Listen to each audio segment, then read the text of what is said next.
지금 볼리비아가 전 세계를 충격에 빠뜨렸습니다. 전기차 시대와 함께 리튬 가격이 폭등하며 시작된 8조 달러 규모의 자원 전쟁. 매장량 세계 1위 볼리비아를 잡기 위해 미국, 중국, 독일이 사활을 걸고 달려들었습니다. 모든 지표와 데이터는 독일이 가장 안전한 선택이라고 의심치 않았습니다. 그런데 바로 그 순간 현장 실무진과 시민들이 한 목소리로 한국을 외치기 시작한 겁니다. 리튬을 단 한 번도 요구한 적 없던 한국은 어떻게 전 세계 강대국들을 밀어내고 볼리비아의 선택을 이끌어낼 수 있었을까요? 지금부터 20년 동안 기록되지 않았던 한국의 진짜 이야기를 공개합니다. 어디서 듣고 계신가요? 구독과 좋아요 잊지 마세요. 안녕하세요. 저는 볼리비아 자원에너지 정책 자문관입니다. 오늘 아침 7시 휴대전화가 연속으로 진동했어요. 블룸버그 속보였습니다. 리튬 가격이 또 뛰었어요. 톤당 78,000달러. 1년 전만 해도 2만 달러였던 숫자였죠. 전기차 시대가 본격화되면서 세계는 급격히 변하고 있었습니다. 샤워를 하는 동안에도 머릿속이 복잡했어요. 숫자들이 계속 떠올랐습니다. 톤당 78,000달러, 우유니 사막의 추정 매장량 2,100만 톤. 계산기 없이도 금액이 그려졌어요. 천문학적 숫자였죠. 하지만 그보다 중요한 건 타이밍이었습니다.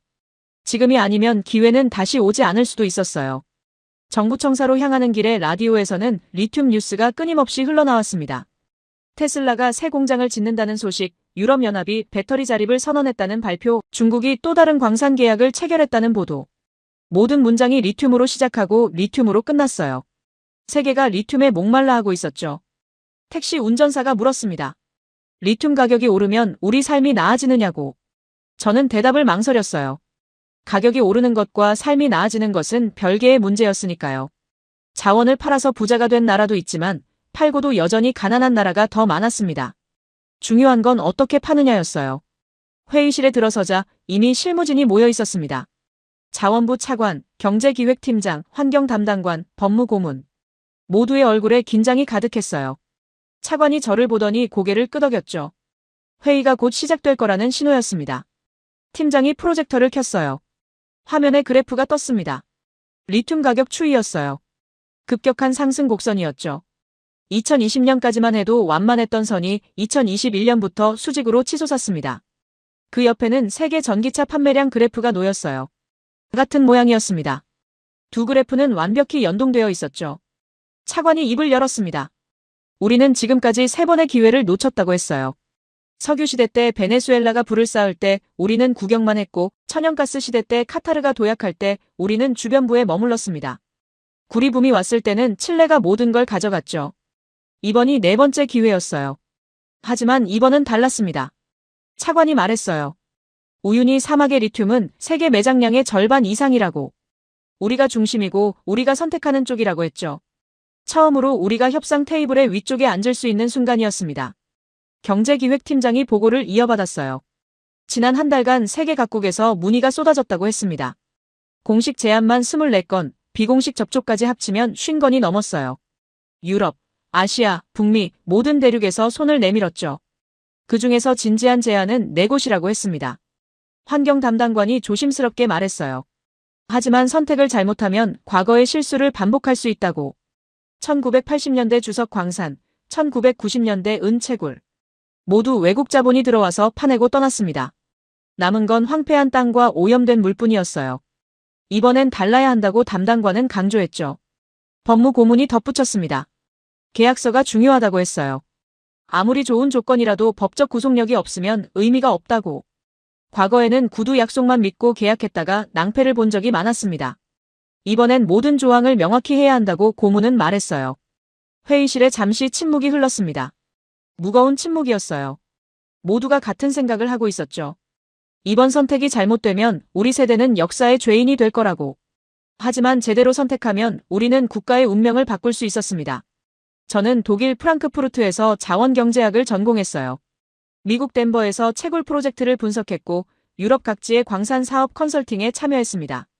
데이터를 믿었고 시스템을 신뢰했어요. 국가는 감정으로 움직여선 안 된다는 게 제 철학이었죠. 차관이 저를 바라봤습니다. 어떻게 생각하느냐고 물었어요. 저는 잠시 망설였습니다. 그러다 입을 열었죠. 우선 각국의 제안을 정확히 분석해야 한다고 말했어요. 수익성, 기술력, 환경 영향, 고용 창출, 모든 지표를 객관적으로 평가해야 한다고 했습니다. 팀장이 고개를 끄덕였어요. 그렇다면 평가 기준은 무엇이냐고 물었습니다. 저는 대답했죠. 첫째, 실패 확률이 낮아야 한다고. 둘째, 장기적으로 지속 가능해야 한다고. 셋째, 우리 국민에게 실질적 혜택이 돌아가야 한다고 말했어요. 차관이 천천히 고개를 끄덕였습니다. 그러면서 한 가지를 덧붙였어요.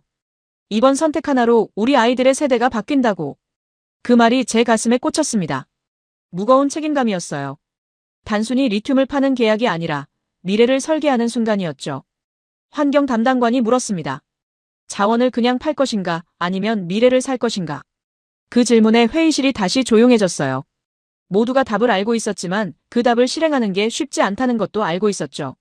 저는 창밖을 바라봤습니다. 라파스 시내가 한눈에 들어왔어요. 빽빽이 들어선 집들, 좁은 골목길, 낡은 버스들. 저 안에 400만 명이 살고 있었습니다. 그들은 이번 선택의 결과를 온몸으로 느끼게 될 거예요. 회의는 2시간 동안 이어졌습니다. 각자의 의견이 오갔어요. 신중해야 한다는 목소리, 빨리 결정해야 한다는 목소리. 환경을 우선해야 한다는 주장, 경제를 먼저 봐야 한다는 반론. 모든 의견이 타당했지만 모든 의견을 동시에 만족시킬 수는 없었습니다. 차관이 회의를 정리했어요. 일주일 안에 각국의 제안서를 정밀 분석하라고 지시했습니다. 저에게는 종합보고서를 작성하라고 했죠. 모든 장단점을 객관적으로 정리하되 최종 추천안도 함께 제시하라고 했어요. 회의가 끝나고 복도로 나왔을 때 팀장이 제 옆으로 다가왔습니다. 어깨를 가볍게 두드리며 말했어요. 이번이 평생 한 번 올까 말까 한 기회라고. 잘 해보자고 했죠. 저는 고개를 끄덕였습니다. 하지만 가슴속에서는 불안이 커지고 있었어요. 사무실로 돌아와 책상에 앉았습니다. 빈 노트를 펼쳤어요. 분석 프레임워크를 그리기 시작했죠. 경제적 측면, 기술적 측면, 환경적 측면, 사회적 측면. 4개의 축이 그려졌습니다. 각 축마다 평가 항목을 나열했어요. 문득 차관의 말이 떠올랐습니다. 우리 아이들의 세대가 바뀐다는 그 말. 창밖으로 해가 지고 있었어요. 안데스 산맥 너머로 붉은 노을이 펼쳐졌습니다. 저 산 아래 우유니 사막에 세계가 원하는 리튬이 잠들어 있었어요. 우리는 그 위에 앉아서 수십 년을 가난하게 살았죠. 이제 그 가난을 끝낼 수 있는 기회가 왔습니다. 하지만 기회는 양날의 검이었어요. 제대로 잡으면 날개가 되지만 잘못 잡으면 칼날에 베일 수 있었죠. 저는 그 사실을 누구보다 잘 알고 있었습니다. 그래서 더 신중해야 했어요. 노트에 한 줄을 적었습니다.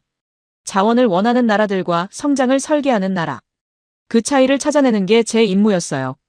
단순히 조건이 좋은 계약이 아니라 우리를 진짜 성장시킬 수 있는 파트너를 찾아야 했죠. 밤이 깊어갔습니다. 라파스의 불빛들이 하나둘 켜지기 시작했어요. 산비탈을 따라 반짝이는 불빛들.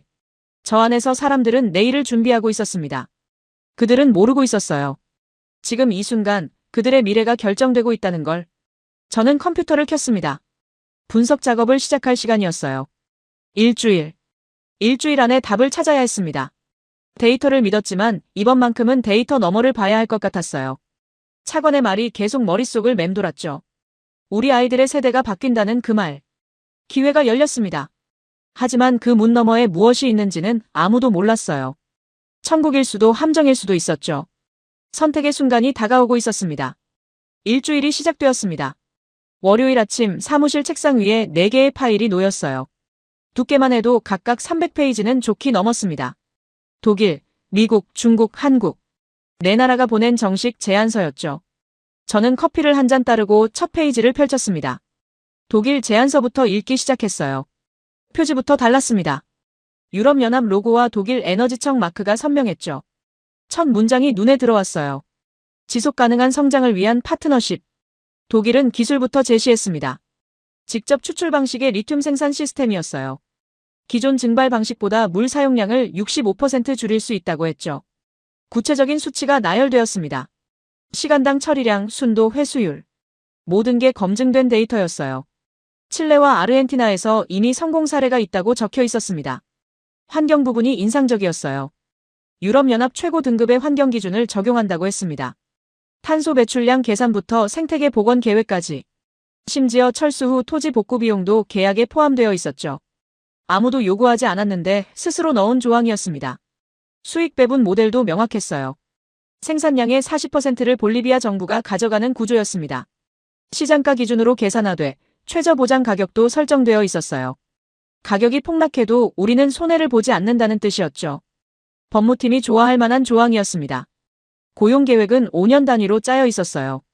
1차년도 500명, 3차년도까지 2000명, 5차년도에는 3500명. 현지인 비율을 매년 높여간다는 계획이었습니다. 기술직 교육 프로그램도 포함되어 있었고요. 독일 본사에서 3개월 연수도 보장한다고 했죠. 저는 형광펜으로 핵심 문장들을 표시했습니다. 검증된 기술, 명확한 수익 구조, 철저한 환경관리. 모든 게 완벽해 보였어요. 위험 요소를 찾기 어려웠습니다. 이게 바로 선진국의 제안서구나 싶었죠. 오후가 되자 미국 제안서를 펼쳤습니다. 표지에는 성조기 대신 에너지부 로고가 있었어요.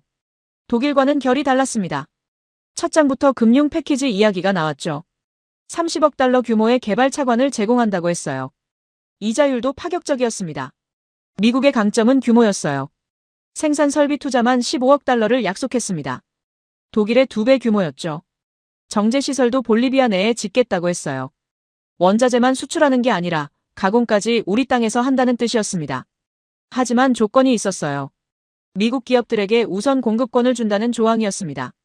시장가보다 5% 낮은 가격에 판매해야 했죠.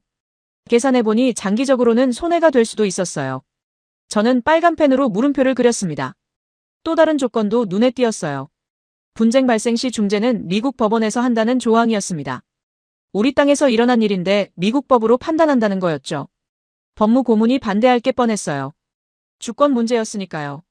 그래도 매력적인 부분이 있었습니다. 외교적 지원이었어요. 미주개발은행 이사직 추천, 자유무역협정 체결 지원, 국제기구 진출 협력. 경제를 넘어서는 제안이었죠. 하지만 저는 고개를 저었습니다.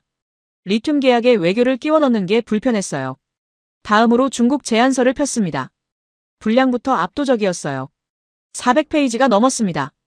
번역 상태도 가장 꼼꼼했죠. 중국어 원문까지 첨부되어 있었어요. 제안서라기보다 사업 계획서에 가까웠습니다. 중국의 제안은 단순했어요. 속도와 규모였습니다. 계약 즉시 10억 달러를 선지급한다고 했죠. 착공 전에 돈이 들어온다는 뜻이었어요.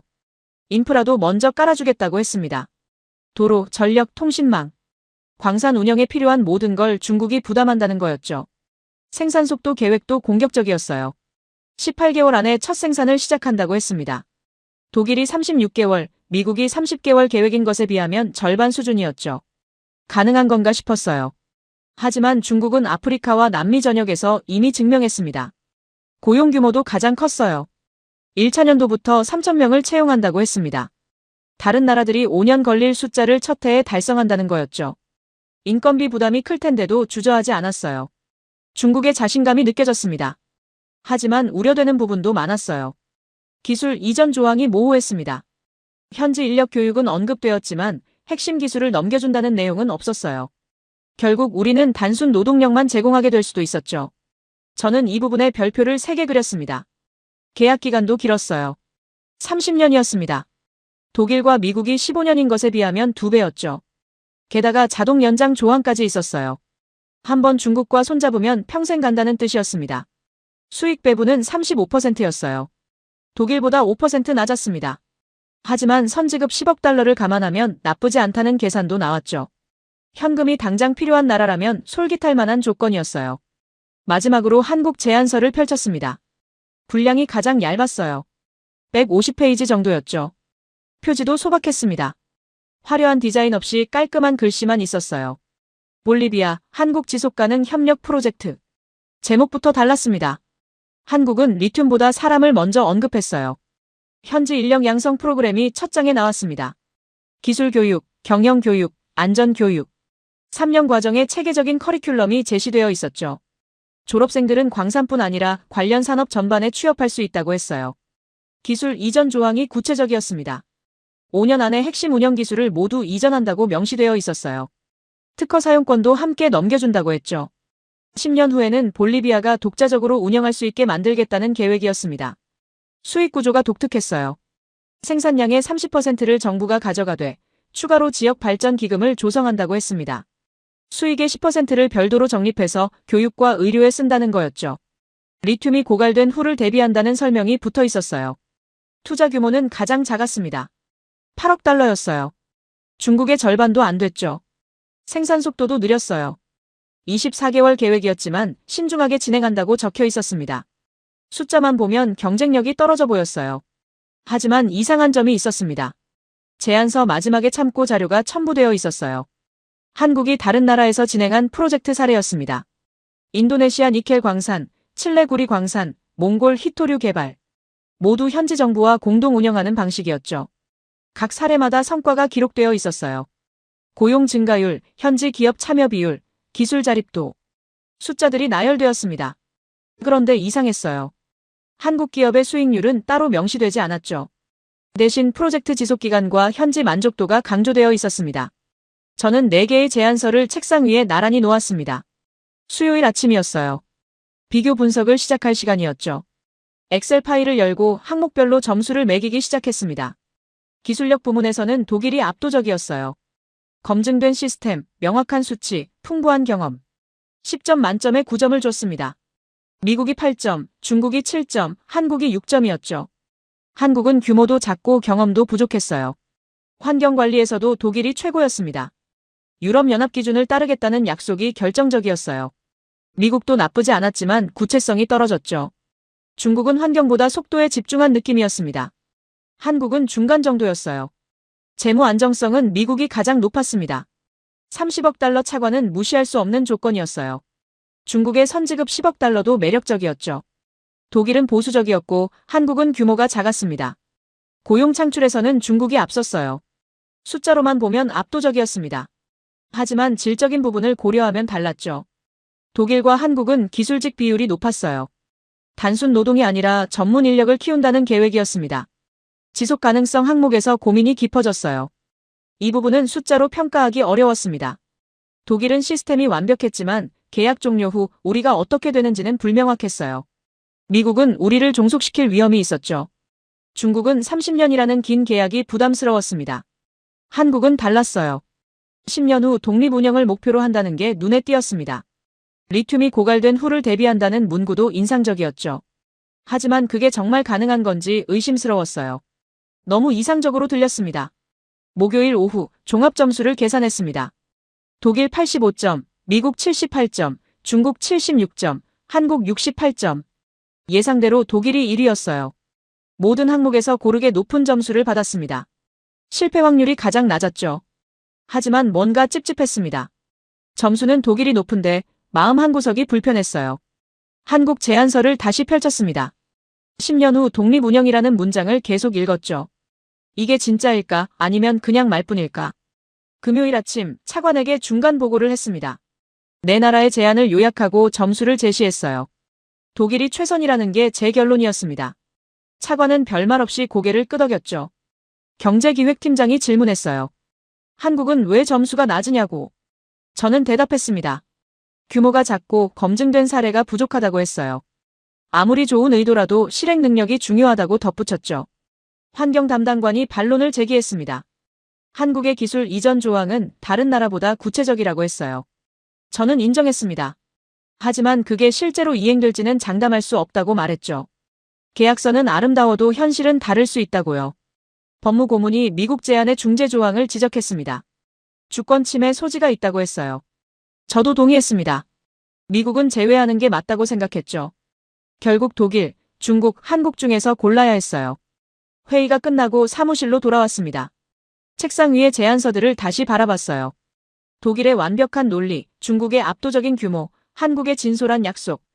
각각의 장점이 명확했습니다. 하지만 저는 확신했어요. 국가는 실험할 수 없다고. 검증된 시스템이 필요하다고 생각했습니다. 독일이 답이었죠. 아름다운 약속보다 안전한 선택이 중요했어요. 저녁 무렵 보고서 초안을 작성했습니다. 독일 선택을 강력히 권고한다는 내용이었어요. 실패 확률 최소화, 환경 보호 보장, 수익 구조 명확성. 3가지 근거를 명시했습니다. 휴대전화가 울렸어요. 대학 시절 교수님이었습니다. 요즘 큰 프로젝트를 맡았다는 소문을 들었다고 하시더군요. 조심하라는 당부를 하셨어요. 자원 계약은 한번 잘못되면 돌이킬 수 없다고 하셨죠. 저는 감사하다고 답했습니다. 그리고 말씀드렸어요. 데이터를 믿고 있다고 감정에 휘둘리지 않겠다고 했죠. 교수님은 잠시 침묵하시더니 말씀하셨습니다. 데이터도 중요하지만 데이터가 보여주지 못하는 것도 있다고. 전화를 끊고 창밖을 바라봤습니다. 라파스의 야경이 펼쳐졌어요. 불빛들 사이로 사람들이 살아가고 있었죠. 그들은 제안서를 읽지 못합니다. 점수표도 보지 못해요. 하지만 이 선택의 결과는 그들이 온몸으로 느끼게 될 거예요. 보고서 제출 버튼 앞에서 손이 멈췄습니다. 독일, 정말 독일이 맞는 걸까? 하지만 곧 고개를 저었어요. 의심할 이유가 없었습니다. 모든 지표가 독일을 가리키고 있었으니까요. 버튼을 눌렀습니다. 보고서가 전송되었어요. 다음 주면 최종 회의가 열릴 거였습니다. 그때 제 판단이 검증될 거예요. 저는 확신했습니다. 데이터는 거짓말하지 않는다고. 보고서를 제출한 다음 날 소문이 퍼지기 시작했습니다. 월요일 아침부터였어요. 정부 청사 복도에서 직원들이 수군거렸죠. 독일로 결정됐다는 얘기가 나돌았습니다. 아직 공식 발표도 없었는데 말이에요. 누가 흘렸는지는 몰랐어요. 점심시간에 식당에서 뉴스를 봤습니다. 앵커가 리튬 프로젝트 소식을 전하고 있었죠. 독일 기업과의 계약이 유력하다는 보도였습니다. 화면에는 우윤희 사막 영상이 나왔어요. 하얀 소금 평원 위로 햇빛이 반짝이고 있었죠. 오후에 휴대전화가 울렸습니다. 환경 담당관이었어요. 포토시에서 뭔가 움직임이 있다고 했습니다. 시민단체들이 모이고 있다는 정보였죠. 저는 대수롭지 않게 생각했어요. 어떤 결정이든 반대하는 사람은 있기 마련이니까요. 하지만 화요일 아침 상황이 달라졌습니다. 포토시 시청 앞에 사람들이 모이기 시작했어요. 처음엔 수십 명이었습니다. 점심때가 되자 수백 명으로 늘어났죠. 그들은 플래카드를 들고 있었어요. 독일은 안 된다. 과거를 반복하지 마라. 우리 땅을 지키자. 경제기획팀장이 급히 저를 찾았습니다. 포토시 상황을 알고 있느냐고 물었어요. 저는 안다고 답했습니다. 하지만 걱정할 필요 없다고 말했죠. 데이터를 보면 이해할 거라고 시간이 필요할 뿐이라고 했어요.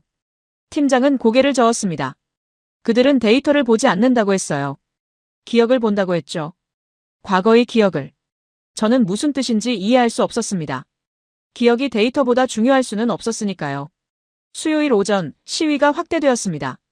포토시뿐 아니라 우윤희 지역에서도 사람들이 나왔어요. 현지 농민들이었습니다. 그들은 트럭을 타고 포토시로 향했죠. 시청 앞 광장이 사람들로 가득 찼어요. 뉴스가 생중계를 시작했습니다. 저는 사무실에서 화면을 지켜봤어요. 한 노인이 마이크를 잡았습니다. 그의 얼굴은 주름으로 가득했어요. 목소리가 떨리고 있었죠. 하지만 말은 또렷했습니다. 노인이 말했어요. 2010년에도 독일이 왔다고. 그때도 약속은 아름다웠다고 했습니다.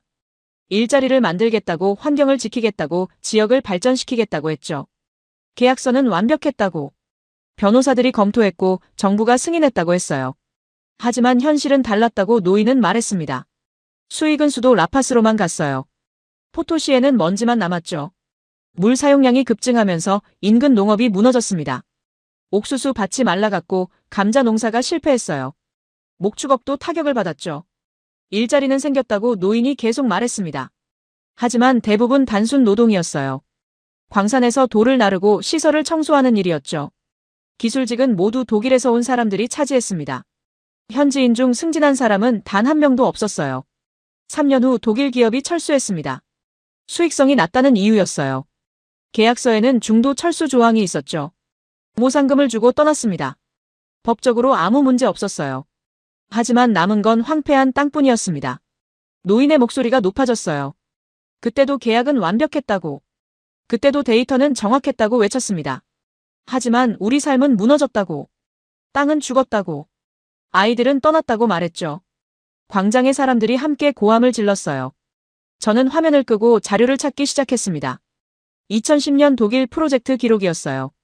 정부 문서 보관소에서 파일을 요청했죠. 2시간 후 이메일로 자료가 도착했습니다.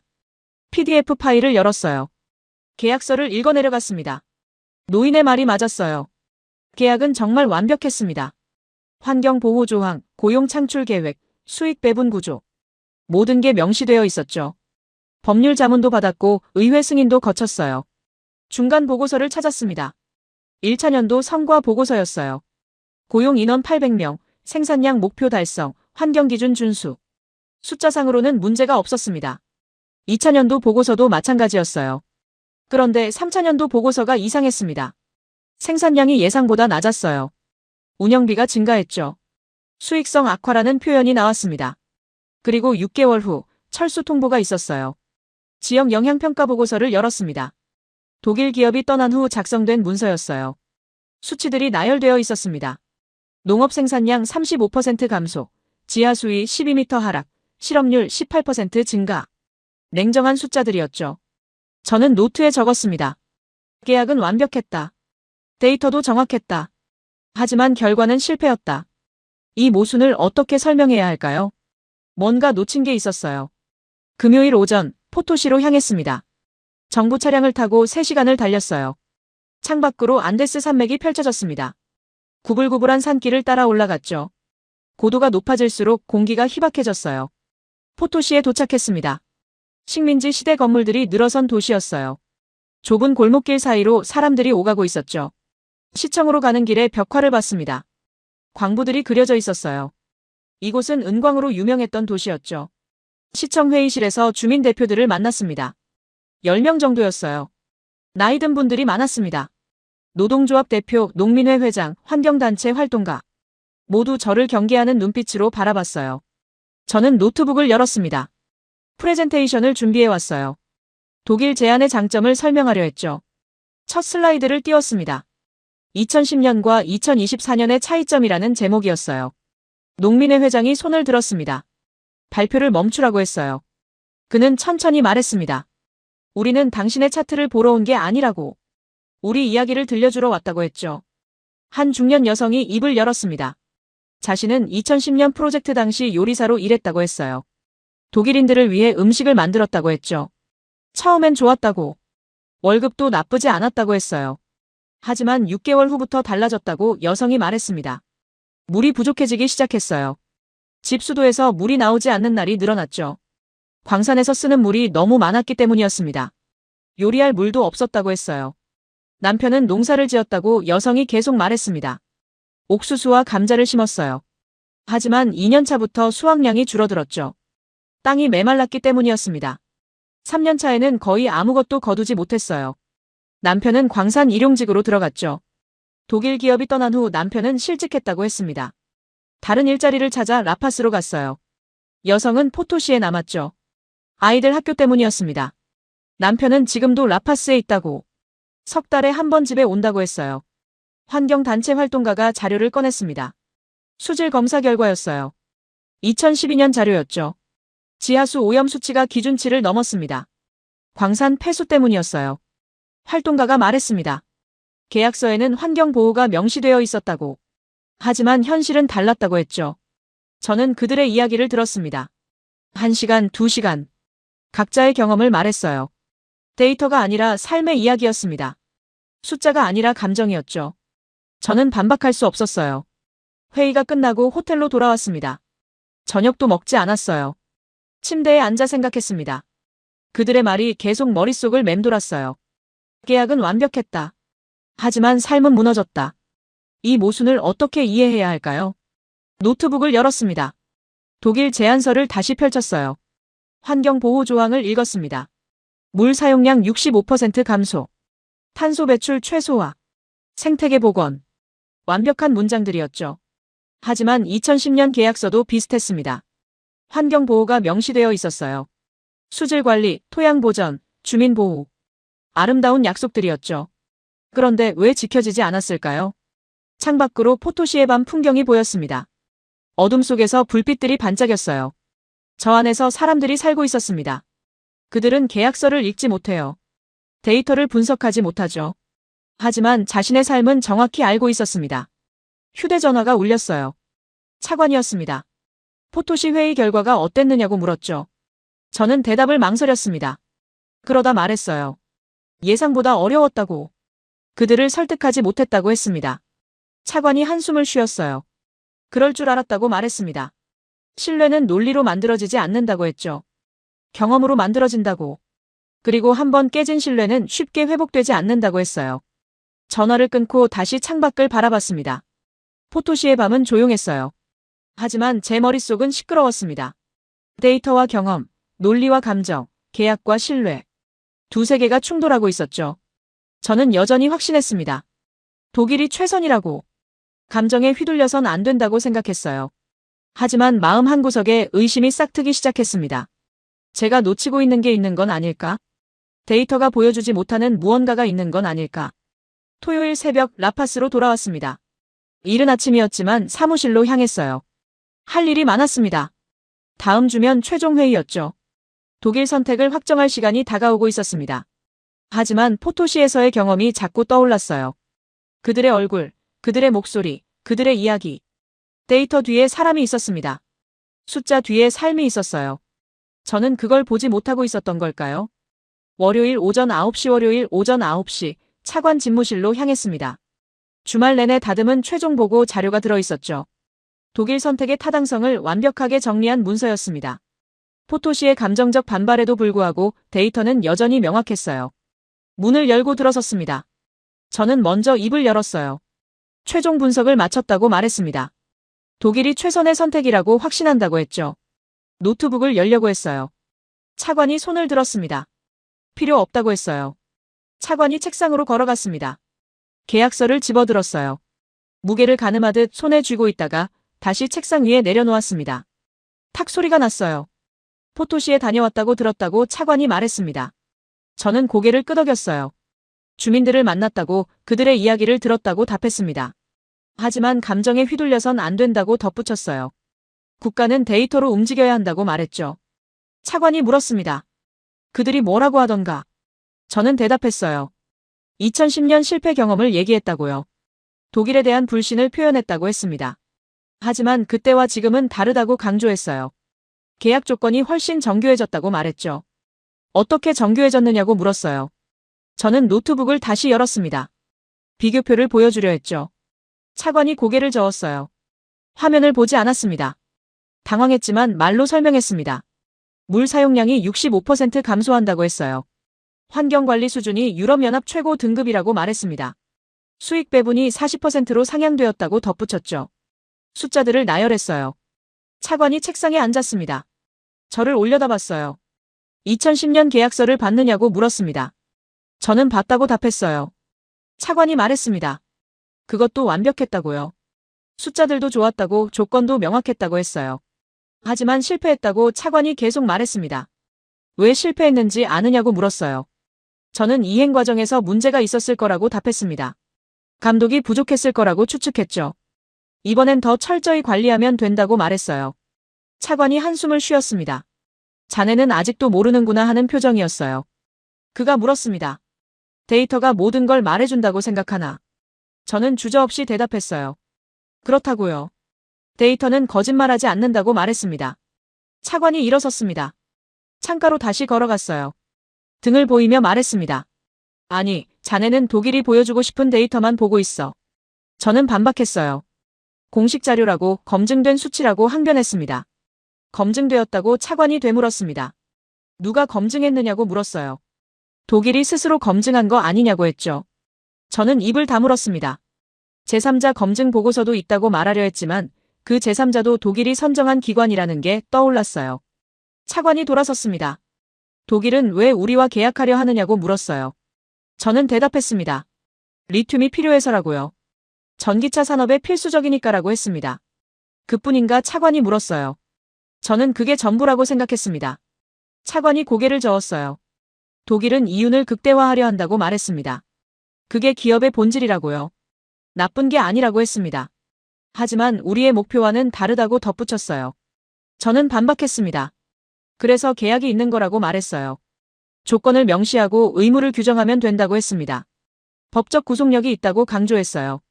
2010년 계약도 법적 구속력이 있었다고 차관이 말했습니다. 하지만 어땠나요? 독일은 모든 조항을 지켰다고 했어요. 법적으로는 하자가 없었다고요. 그런데 왜 포토시 사람들은 지금도 분노하느냐고 물었습니다. 저는 대답할 수 없었어요.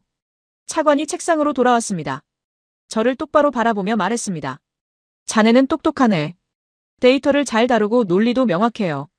서양에서 공부했고 선진국 프로젝트 경험도 있죠. 하지만 한 가지를 놓치고 있어요. 무엇을 놓치고 있냐고 제가 물었습니다. 데이터 너머를 보는 눈이라고요. 숫자 뒤에 있는 의도를 읽는 능력이라고 했습니다.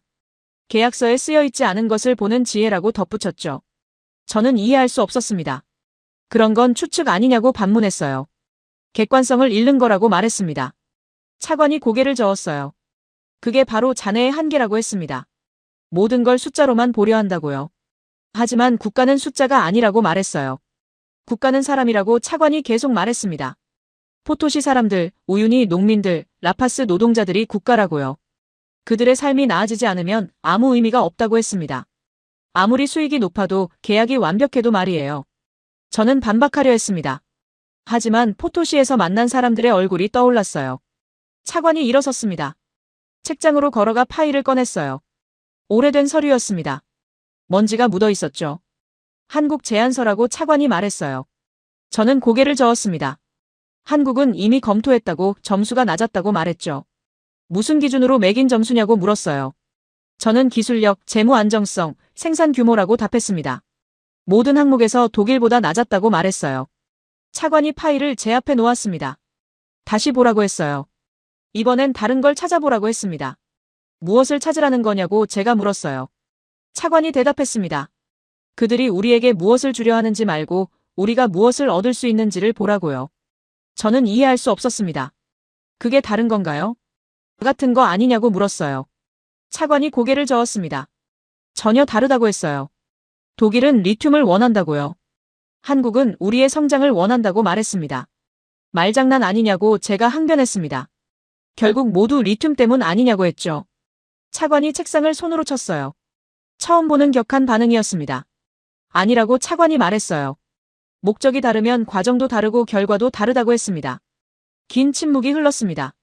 차관은 숨을 고르고 있었어요. 저는 노트북을 끌어안은 채 서 있었습니다. 제가 준비한 모든 자료가 무용지물이 된 기분이었어요. 차관이 창밖을 가리켰습니다. 저밖에 400만 명이 산다고 말했어요. 그들은 자네의 선택을 믿고 있다고요. 그 신뢰를 저버리지 말라고 했습니다. 하지만 저는 독일이 맞다고 확신한다고 다시 말했습니다. 모든 지표가 그걸 가리킨다고 했어요. 차관이 고개를 저었습니다. 자네가 보는 지표가 전부가 아니라고 말했어요. 보지 못하는 지표도 있다고 했습니다. 무엇을 보지 못한다는 겁니까? 제가 물었습니다. 차관이 대답했어요. 진짜 지속 가능성이라고요. 리튬이 고갈된 후에도 우리가 살아남을 수 있는가? 그게 진짜 질문이라고 했습니다. 저는 이해할 수 없었어요. 그게 계약에 어떻게 들어가냐고 물었습니다. 차관이 한국 파일을 다시 가리켰어요. 거기 답이 있다고 했습니다. 찾아보라고 했죠. 일주일을 주겠다고 차관이 말했습니다. 한국이 다른 나라에서 한 일을 조사하라고요. 숫자가 아니라 결과를 보라고 했습니다. 데이터가 아니라 진실을 찾으라고 명령했어요. 제 커리어가 걸린 일이라고 제가 말했습니다. 잘못된 선택을 할 순 없다고 했어요. 차관이 저를 똑바로 바라봤습니다. 자네 커리어보다 중요한 게 있다고 말했어요. 400만 명의 미래라고요. 그게 더 무겁다고 했습니다. 저는 아무 말도 할 수 없었습니다. 차관이 손짓으로 나가라고 했어요. 일주일 후 다시 보자고 했습니다. 그때까지 답을 찾아오라고 말했어요. 문을 나서며 뒤돌아봤습니다. 차관은 다시 창가에 서 있었어요. 책상 위에 독일 계약서는 그대로였습니다. 서명되지 않은 채로요. 푸른 표지가 햇빛에 반짝이고 있었어요. 복도를 걸으며 생각했습니다. 데이터 너머를 보라니 무슨 뜻일까요? 숫자가 아니면 무엇을 봐야 하는 걸까요? 저는 혼란스러웠어요. 확신이 흔들리고 있었습니다. 사무실로 돌아와 한국 파일을 펼쳤습니다. 다시 읽기 시작했어요. 이번엔 점수를 매기지 않았습니다. 그냥 천천히 한 줄 한 줄 읽었어요. 참고 자료 부분이 눈에 들어왔습니다. 인도네시아, 칠레, 몽골에서의 프로젝트 사례들이요. 전에는 대충 넘겼던 부분이었습니다. 이번엔 자세히 읽어봤어요. 하지만 파일만으로는 확신할 수 없었습니다. 숫자와 간략한 설명뿐이었죠. 직접 확인해야겠다고 생각했습니다. 한국이 떠난 후 그곳이 어떻게 됐는지 직접 봐야 했어요. 파일이 아니라 현장에서 답을 찾아야 했습니다. 창밖으로 라파스의 오후 풍경이 보였습니다. 사람들이 거리를 오가고 있었어요. 그들은 모르고 있었습니다. 지금 이 순간 그들의 미래를 두고 두 세계가 충돌하고 있다는 걸요. 데이터와 진실, 논리와 지혜. 저는 그 사이에 서 있었습니다. 화요일 아침, 저는 라파스를 떠났습니다. 목적지는 에랄토였어요. 라파스에서 차로 2시간 거리에 있는 도시였죠. 한국이 5년 전 의료 지원 프로젝트를 진행했던 곳이었습니다. 한국 파일에 적힌 첫 번째 사례였어요. 차관의 명령이 마음에 걸렸습니다. 데이터 너머를 보라고 했죠. 하지만 저는 여전히 독일이 맞다고 생각했어요. 이번 조사는 그걸 증명하기 위한 것이었습니다. 한국의 약점을 찾아내면 되는 거였죠. 에랄토에 도착해 병원을 찾았습니다. 생각보다 큰 건물이었어요. 3층짜리 콘크리트 건물이었죠. 입구에 안내판이 있었습니다. 지역 보건센터라고 쓰여 있었어요. 한국 국기는 보이지 않았습니다. 로비에서 안내데스크 직원에게 물었어요. 한국 의료팀에 대해 아느냐고요. 직원이 웃으며 고개를 끄덕였습니다. 5년 전에 계셨다고 했어요. 지금은 없다고 덧붙였죠. 예상한 대로였습니다. 철수한 거였어요. 원장을 만날 수 있느냐고 물었습니다. 직원이 전화를 걸었고 10분 후 한 중년 남성이 나타났어요. 볼리비아 사람이었습니다. 그가 원장이라고 자신을 소개했죠. 한국인이 아니었습니다. 원장 사무실로 안내되었어요. 벽에 사진들이 걸려 있었습니다.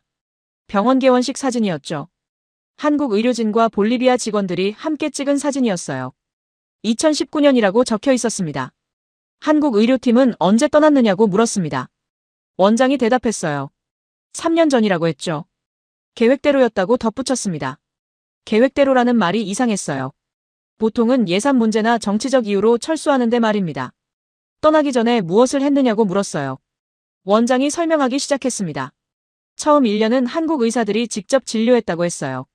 그 다음 2년은 볼리비아 의사들을 교육했다고요. 수술 기법, 진단 방법, 환자 관리까지 가르쳤다고 했습니다. 복도를 걸으며 시설을 살폈죠. 장비들이 잘 관리되고 있었어요. 한국에서 기증한 의료 장비라고 원장이 설명했습니다.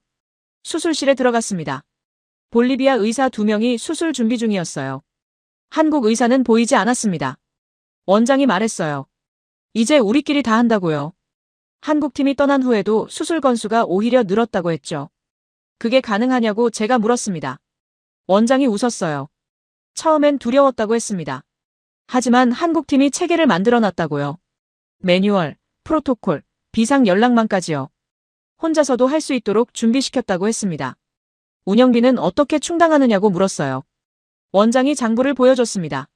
정부 지원금과 환자 수입으로 운영된다고 했어요. 수지가 맞는다고 덧붙였죠. 한국이 돈을 계속 주는 게 아니었습니다. 스스로 돌아가는 구조였어요. 병원을 나오며 생각했습니다.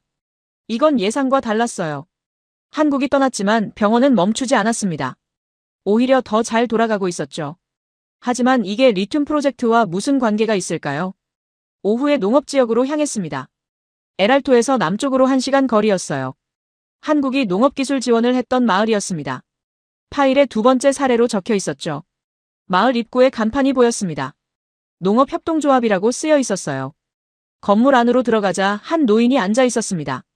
조합장이라고 자신을 소개했어요. 한국 농업팀에 대해 물었습니다. 노인의 얼굴이 밝아졌어요. 그들 덕분에 마을이 살았다고 말했습니다. 7년 전 일이라고 했죠. 무엇을 도와줬느냐고 물었어요. 노인이 설명하기 시작했습니다. 감자 재배 기술을 가르쳐줬다고 했어요. 품종 개량, 병충해 방제, 저장 방법까지요. 단순히 돈을 준 게 아니라 기술을 줬다고 강조했습니다. 한국팀은 언제 떠났느냐고 물었습니다. 4년 전이라고 노인이 답했어요. 그런데 이상한 점이 있었습니다. 떠난 후에도 수확량이 계속 늘었다고 했죠. 지금은 7년 전보다 2배가 됐다고 말했어요. 어떻게 그게 가능하냐고 제가 물었습니다. 노인이 밭으로 안내했어요. 걸어가며 설명했습니다. 한국팀이 시범 농장을 만들었다고 했어요. 그곳에서 직접 해보며 배웠다고요. 이론이 아니라 실습이었다고 했습니다. 밭에 도착했습니다. 감자가 자라고 있었어요. 노인이 말했습니다. 이제 우리가 다른 마을에 가르쳐준다고요. 배운 걸 나누고 있다고 했죠.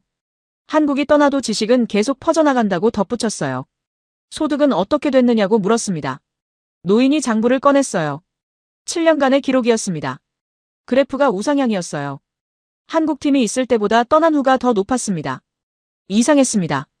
보통은 지원이 끝나면 다시 원점으로 돌아가는데 말이죠. 여기는 달랐어요. 오히려 성장하고 있었습니다. 제가 아는 원조 프로젝트와는 패턴이 달랐죠. 수입한 식량은 얼마나 줄었느냐고 물었어요.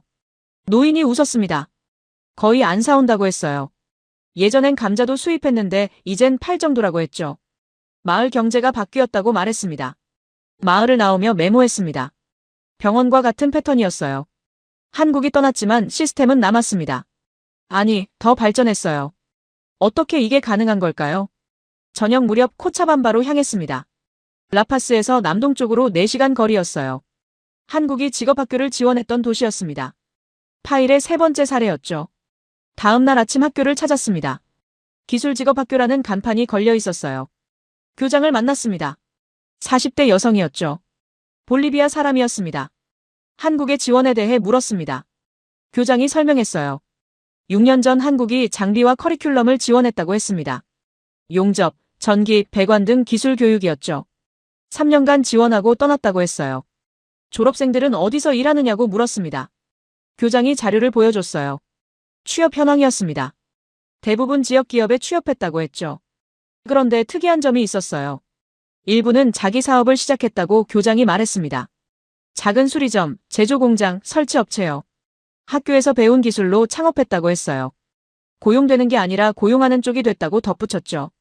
그게 교육 목표였느냐고 물었습니다. 교장이 고개를 끄덕였어요. 한국팀이 강조했다고 합니다. 단순 기술자가 아니라 전문가를 키우라고요. 언젠가 독립할 수 있는 능력을 주라고 했다고요. 졸업생 1명을 만날 수 있느냐고 청했습니다. 교장이 전화를 걸었어요. 30분 후 한 청년이 나타났습니다. 27세였고 전기설비 회사를 운영한다고 했어요. 학교에서 무엇을 배웠느냐고 물었습니다. 청년이 대답했어요. 기술만 배운 게 아니라고 했습니다. 사업관리, 고객응대, 회계까지 배웠다고요. 한국 강사가 현장 경험을 가르쳤다고 했죠.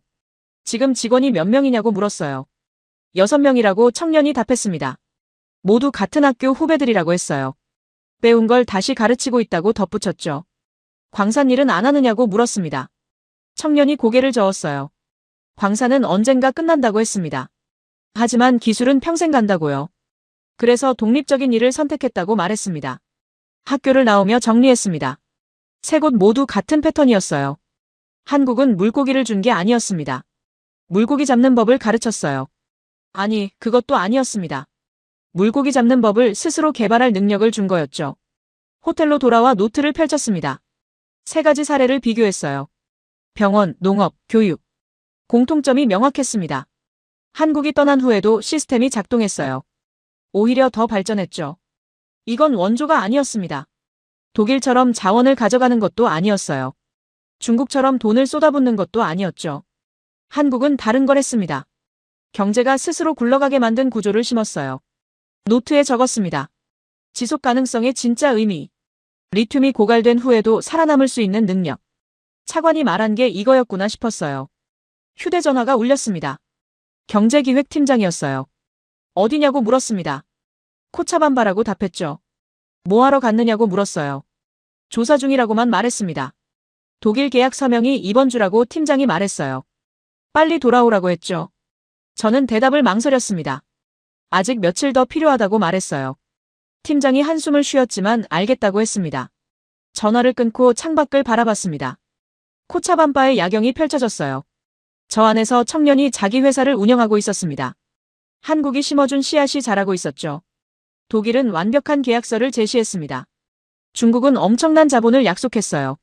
미국은 외교 카드를 꺼냈죠. 하지만 한국은 다른 걸 제안했습니다. 우리 스스로 설 수 있는 능력을요. 노트를 덮으며 생각했습니다.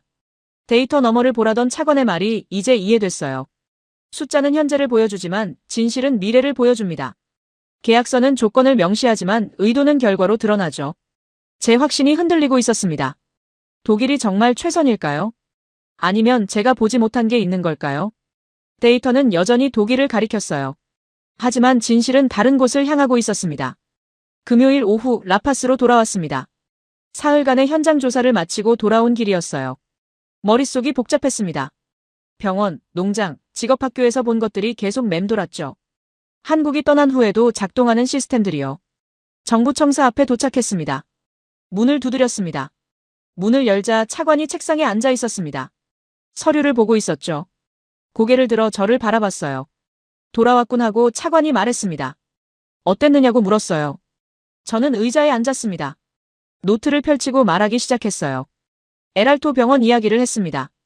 한국 의료진이 떠난 후에도 병원이 잘 돌아간다고요. 차관이 고개를 끄덕였습니다. 계속 말하라고 했어요. 저는 농업협동조합 이야기를 이어갔습니다. 한국팀이 떠난 후 오히려 수확량이 늘었다고 했죠. 직업학교 졸업생들이 창업을 한다는 얘기도 덧붙였어요. 차관이 물었습니다. 그래서 무엇을 발견했느냐고요. 저는 잠시 망설였습니다. 그러다 천천히 말했어요. 한국은 원조를 한 게 아니라고요. 시스템을 심었다고 했습니다. 어떤 시스템이냐고 차관이 물었어요. 저는 대답했습니다. 스스로 돌아가는 경제 구조라고요. 지원이 끝나도 멈추지 않는 구조라고 했습니다. 리튬이 없어도 살아남을 수 있는 능력이라고 덧붙였죠. 차관이 잠시 침묵했습니다. 그러다 물었어요. 자네 생각은 어떠냐고요. 저는 솔직하게 말했습니다. 혼란스럽다고요. 데이터는 여전히 독일을 가리키는데 현장에서 본 건 달랐다고 했어요. 차관이 일어났습니다. 창가로 걸어갔어요. 밖을 바라보며 말했습니다. 자네에게 이야기 하나를 해주겠다고요. 개인적인 이야기라고 했죠. 저는 고개를 들었습니다. 차관이 천천히 말하기 시작했어요. 1995년 일이라고 했습니다. 그때 자신은 젊은 관료였다고요. 정부 연수 프로그램으로 한국을 방문했다고 했어요. 서울에 도착했을 때의 충격을 잊을 수 없다고 차관이 말했습니다. 우리보다 훨씬 가난한 나라라고 생각했는데 달랐다고요. 건물이 올라가고 있었고 공장이 돌아가고 있었다고 했어요. 하지만 그것보다 놀란 건 따로 있었다고 차관이 계속 말했습니다. 사람들의 눈빛이었다고요. 가난했지만 눈빛은 밝았다고 했어요. 우리보다 훨씬 밝았다고 덧붙였습니다. 저는 조용히 듣고 있었습니다. 차관이 말을 이어갔어요. 한국 관료들과 대화를 나눴다고 했습니다. 그들은 자원이 없다고 말했다고요. 석유도 없고 광물도 없고 땅도 좁다고 했다고 했어요. 그런데 포기하지 않았다고 차관이 말했습니다. 우리에게는 사람이 있다고 한국 관료들이 말했다고요. 사람을 키우면 된다고 했다고 했어요. 교육하고 훈련시키고 기회를 주면 된다고 했다고 덧붙였습니다. 그때는 이해하지 못했다고 차관이 말했습니다. 사람을 키운다는 게 무슨 뜻인지 몰랐다고요. 자원이 있으면 파는 게 당연한 거라고 생각했다고 했어요. 하지만 한국은 달랐다고 했습니다. 공장을 방문했다고 차관이 계속 말했습니다. 반도체 공장이었다고요. 놀라운 건 기술자들이 모두 한국인이었다는 거라고 했어요. 외국인 전문가 없이 스스로 돌아가고 있었다고 했습니다. 어떻게 가능하냐고 물었다고 차관이 말했습니다. 한국 측 안내자가 웃으며 대답했다고요. 처음엔 배웠지만 이젠 우리가 만든다고 했다고 했어요.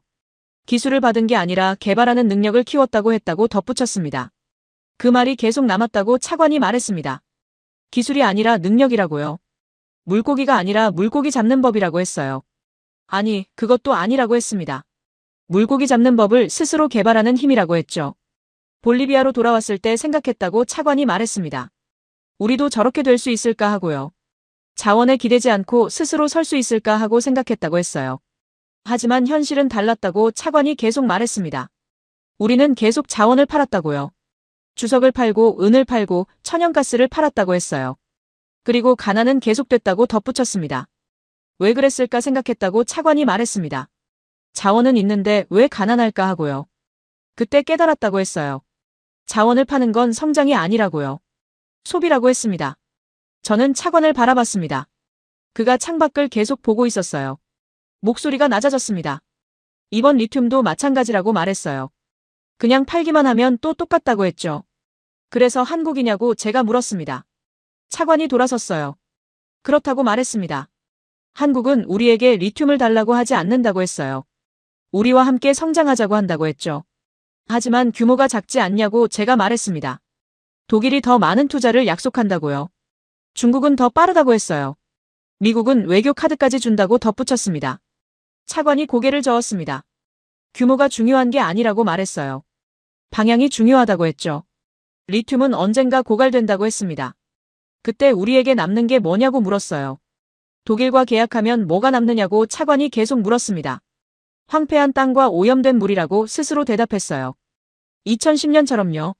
중국과 계약하면 뭐가 남느냐고 다시 물었습니다. 빛과 종속이라고 답했죠. 그럼 한국은 뭐가 남느냐고 제가 물었습니다. 차관이 저를 똑바로 바라봤어요. 시스템이 남는다고 말했습니다. 스스로 돌아가는 경제가 남는다고 했어요. 사람들의 능력이 남는다고 덧붙였죠. 저는 여전히 확신할 수 없었습니다. 그건 너무 이상적인 거 아니냐고 말했어요. 현실은 다를 수 있다고 했습니다. 차관이 웃었어요. 자네가 직접 보고 왔지 않나 하고 말했습니다. 맞습니다. 저는 봤어요. 에랄토 병원에서, 농업협동조합에서, 직업학교에서 봤습니다. 한국이 떠난 후에도 작동하는 시스템을요. 하지만 그게 리튬 프로젝트에도 적용될 수 있을까요? 차관이 책상으로 돌아왔습니다. 서랍을 열어 사진 한 장을 꺼냈어요. 오래된 사진이었습니다. 1995년 서울에서 찍은 거라고 했죠. 사진 속 한국은 지금과 달랐어요. 건물도 낮았고 거리도 좁았습니다. 하지만 30년 만에 완전히 바뀌었다고 차관이 말했습니다. 자원 없이 이뤄낸 성장이라고 했어요. 사람을 키워서 만든 기적이라고 했습니다. 우리도 할 수 있다고 덧붙였죠. 정말 가능할까요? 하고 제가 물었습니다. 차관이 대답했어요. 확실한 건 아무것도 없다고요. 하지만 시도해볼 가치는 있다고 했습니다. 독일처럼 안전한 길을 가면 결과도 뻔하다고 했어요. 한국과 함께 가면 최소한 가능성은 있다고 덧붙였죠. 저는 노트를 덮었습니다. 머릿속이 복잡했어요. 데이터는 여전히 독일을 가리켰습니다. 하지만 제 마음은 흔들리고 있었어요. 차관의 이야기가 현장에서 본 것들이 저를 흔들고 있었죠. 차관이 물었습니다. 일주일 후 최종 회의라고 했어요. 그때까지 결정하라고 했습니다. 자네의 양심에 따라 선택하라고 했죠. 데이터든 진실이든 자네가 옳다고 믿는 걸 선택하라고 말했어요. 저는 고개를 끄덕였습니다. 일어서서 나가려다 멈췄어요. 돌아서서 물었습니다. 차관님은 이미 결정하신 거 아닙니까? 한국이라고요. 차관이 웃었습니다. 나는 늙은 사람이라고 했어요. 옛날 기억에 사로잡혀 있을지도 모른다고 했습니다. 그래서 자네 같은 젊은 사람이 필요하다고 했어요. 객관적으로 판단할 수 있는 사람이요. 하지만 저는 이미 객관적이지 않습니다 하고 제가 말했어요. 포토시에서 에랄토에서 코차반바에서 본 것들이 저를 바꿔놓았다고 했습니다. 이제 숫자만으로는 판단할 수 없다고 했죠. 그게 성장이라고 차관이 말했습니다. 데이터만 보던 사람이 사람을 보게 됐으니까요. 숫자만 보던 사람이 미래를 보게 됐으니까라고 했어요. 저는 복도로 나왔습니다. 밤이 깊어지고 있었어요. 정부 청사가 조용했습니다. 엘리베이터를 타고 내려가며 생각했어요. 리튬은 언젠가 고갈됩니다. 하지만 시스템은 고갈되지 않죠. 차관의 말이 계속 맴돌았습니다. 한국이 우리보다 가난했는데 눈빛은 밝았다고요. 자원이 없어도 성장했다고요. 사람을 키워서 기적을 만들었다고 했어요. 건물을 나서며 하늘을 올려다봤습니다. 별이 총총히 떠 있었어요. 안데스 산맥 너머로 우유니 사막이 있었습니다. 그곳에 리튬이 잠들어 있었죠. 하지만 이젠 알았어요. 중요한 건 리튬이 아니라고요. 중요한 건 리튬 이후였습니다. 자원이 고갈된 후에도 우리가 살아남을 수 있는 능력이요. 독일은 그걸 주지 못합니다. 완벽한 계약서를 줄 뿐이죠. 한국은 다른 걸 줍니다. 스스로 설 수 있는 힘을요. 하지만 여전히 두려웠습니다. 한국을 선택하는 건 모험이었어요. 검증되지 않은 길이었죠. 실패할 수도 있었습니다. 제 커리어가 끝날 수도 있었어요. 택시를 타고 집으로 향했습니다. 창밖으로 라파스의 야경이 흘러갔어요. 불빛들 속에서 사람들이 살고 있었습니다. 그들의 미래가 제 선택에 달려 있었어요. 무거운 책임이었습니다. 하지만 이제 피할 수 없었어요. 일주일 후면 답을 내야 했습니다. 독일인가 한국인가? 안전인가 가능성인가? 데이터인가 진실인가? 저는 아직 몰랐습니다. 어떤 선택을 할지요. 하지만 한 가지는 확실했어요. 이제 저는 숫자만 보는 사람이 아니었습니다. 사람을 보는 사람이 됐어요. 그게 차관이 말한 성장이었죠. 월요일 아침 사무실에 출근하자 이메일이 쌓여 있었습니다. 대부분 독일 측에서 온 거였어요. 계약 일정 확인, 기술 자료 추가 송부, 최종 조율 요청이었죠. 서명식 날짜까지 제한하고 있었습니다. 점심때 미국 대사관에서 전화가 왔어요. 경제 담당 공사가 만나자고 했습니다. 급한 일이라고 했죠. 오후 3시에 대사관 앞 카페에서 만났어요. 공사는 직설적으로 말했습니다. 독일 선택을 환영한다고 했어요. 미국도 동의한다고 덧붙였죠. 하지만 한국을 고려 중이라는 소문을 들었다고 말했습니다. 사실이냐고 물었어요. 저는 아직 결정되지 않았다고 답했습니다. 모든 옵션을 검토 중이라고 했어요. 공사가 고개를 끄덕였습니다. 그러면서 조언을 하나 하겠다고 말했죠. 한국은 규모가 작다고 공사가 말했습니다. 경험도 부족하다고 했어요. 볼리비아 같은 대형 프로젝트를 감당할 수 있을지 의문이라고 덧붙였죠. 독일이 훨씬 안전한 선택이라고 강조했습니다. 저는 들으면서 불편함을 느꼈어요. 이건 조언이 아니라 압박이었습니다. 공사가 계속 말했어요. 미국은 볼리비아의 발전을 원한다고 했습니다. 그래서 현명한 선택을 바란다고 했죠. 현명한 선택이 독일이라는 뜻이냐고 제가 물었습니다. 공사가 웃었어요. 그렇다고 직접 말하지는 않았습니다. 하지만 눈빛이 말하고 있었죠. 한국을 택하지 말라고요. 화요일 오전 중국 대사관에서 연락이 왔습니다. 경제참사관이 만나자고 했어요. 정부청사 근처 레스토랑에서 만났습니다. 점심 식사 자리였죠. 참사관은 우회적으로 말했습니다. 중국은 볼리비아를 형제국가로 본다고 했어요.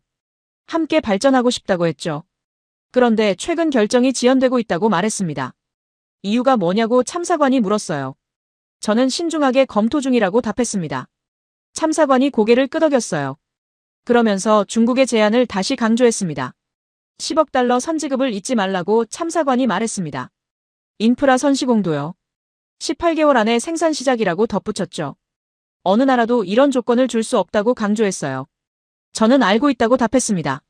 참사관이 잠시 침묵했어요. 그러다 물었습니다. 한국을 고려하고 있다는 게 사실이냐고요. 누가 그런 얘기를 했느냐고 제가 되물었습니다. 참사관이 웃었어요. 소문은 빠르다고 했습니다. 그리고 조언했죠. 한국은 너무 작다고요. 볼리비아의 야망을 실현시킬 수 없다고 말했습니다. 수요일 저녁 독일 기업 대표가 직접 전화를 했습니다. 저녁 식사를 함께 하자고 했어요. 호텔 레스토랑에서 만났습니다. 고급 레스토랑이었죠. 대표는 정중했습니다. 계약 지연을 이해한다고 했어요. 중요한 결정이니까요. 하지만 너무 오래 걸리고 있다고 지적했습니다.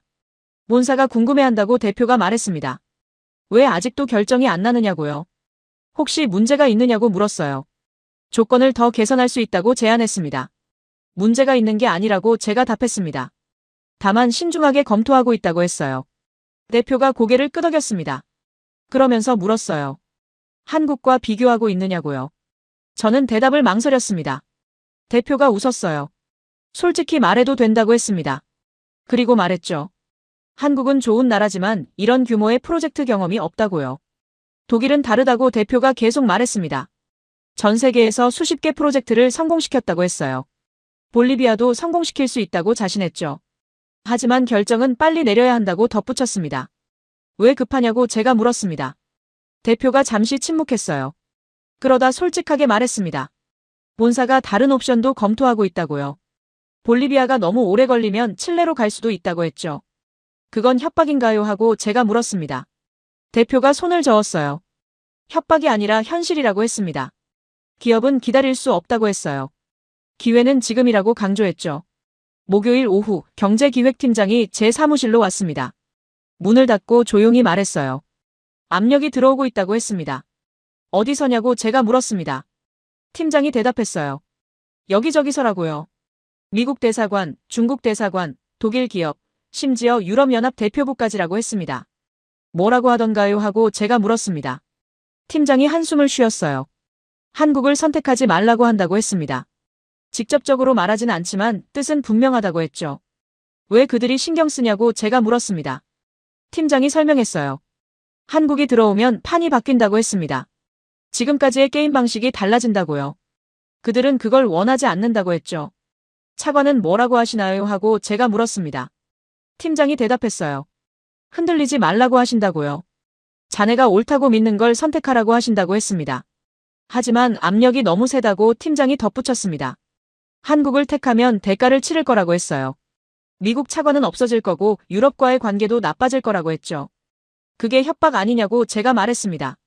팀장이 고개를 끄덕였어요. 협박이라고 했습니다. 하지만 현실이기도 하다고 덧붙였죠. 우리는 약소국이라고 강대국의 뜻을 거스르기 어렵다고 말했어요. 금요일 밤 집에 혼자 있었습니다. 책상에 앉아 자료들을 펼쳐놓았어요. 독일 제안서, 한국 제안서, 그리고 제 메모들이었죠. 휴대전화가 울렸습니다. 모르는 번호였어요. 받았습니다. 남자 목소리가 들렸죠. 누군지 밝히지 않았어요. 현명한 선택을 하기 바란다고 남자가 말했습니다. 당신 커리어를 생각하라고 했어요. 잘못된 선택은 돌이킬 수 없다고 경고했죠. 누구냐고 제가 물었습니다. 대답이 없었어요. 그냥 말했습니다. 독일을 선택하면 미래가 있다고요. 한국을 선택하면 여기서 끝이라고 했죠. 전화가 끊겼습니다. 손이 떨렸습니다. 이건 단순한 압박이 아니었어요. 협박이었습니다. 노골적인 협박이었죠. 저는 의자에 앉아 숨을 고르려 했어요. 창밖을 바라봤습니다. 라파스의 밤이 깊어가고 있었어요. 불빛들이 반짝였습니다. 저 안에서 사람들이 자고 있었죠. 내일 아침이면 일어나서 일하고 밥 먹고 아이들 키울 거예요. 그들은 모릅니다. 지금 누군가 협박 전화를 받고 있다는 걸요. 그들의 미래가 한 통의 전화로 흔들리고 있다는 걸요. 책상 위에 서류를 다시 봤습니다. 독일 제안서가 두꺼웠어요. 완벽한 숫자들로 가득했죠. 수익성, 안정성, 검증된 기술. 모든 게 확실했습니다. 한국 제안서는 얇았습니다. 숫자는 작았어요. 하지만 다른 게 있었습니다. 시스템, 교육, 기술 이전, 지속 가능성. 말로는 설명하기 어려운 무언가가 있었죠. 독일을 택하면 안전합니다. 제 커리어도 안전해요. 아무도 비난하지 않을 겁니다. 데이터가 지지하니까요. 하지만 10년 후, 20년 후는 어떨까요? 포토시가 또 황폐해지면요. 한국을 택하면 위험합니다. 제 커리어가 끝날 수도 있어요. 강대국들의 압박을 받을 겁니다. 하지만 에랄토 병원처럼, 농업협동조합처럼, 직업학교처럼 될 수도 있어요. 안전한 선택을 하면 나라가 멈춥니다. 옳은 선택을 하면 제가 끝나요. 이게 제 앞에 놓인 선택이었습니다. 노트를 펼쳤습니다. 포토시에서 만난 사람들의 얼굴을 그렸어요. 요리사였던 여성, 농민회 회장, 노동조합 대표. 그들의 목소리가 들렸습니다. 그때도 계약은 완벽했다고요. 에랄토 병원장의 얼굴도 그렸습니다. 이제 우리끼리 다 한다고 자랑스럽게 말하던 모습이요. 농업협동조합 노인도 그렸어요. 이제 우리가 다른 마을에 가르쳐준다던 말이요. 직업학교 졸업생도 떠올랐습니다. 광산은 언젠가 끝나지만 기술은 평생 간다던 청년이요.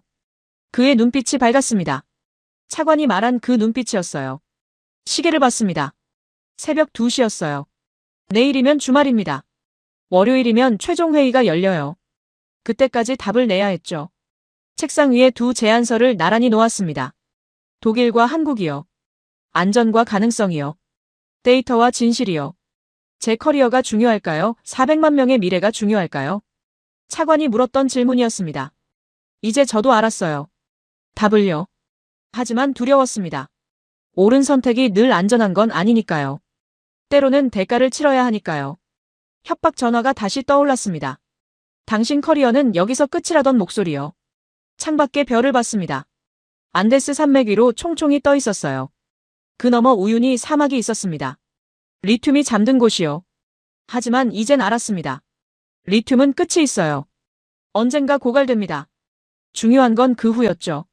리튬이 사라진 후에도 우리가 살아남을 수 있는가요? 독일은 그 답을 주지 못합니다. 완벽한 계약을 줄 뿐이죠. 한국은 다른 걸 줍니다. 스스로 설 수 있는 힘을요. 차관이 1995년 서울에서 본 그것을요. 노트를 덮었습니다. 눈을 감았어요. 포토시 사람들의 얼굴이 떠올랐습니다. 에랄토 병원이 보였어요. 농업협동조합의 밭이 펼쳐졌죠. 직업학교 청년의 눈빛이 반짝였습니다. 그리고 결심했습니다. 월요일 회의에서 무엇을 말할지요. 어떤 선택을 할지요. 두렵지만 피할 수 없었습니다.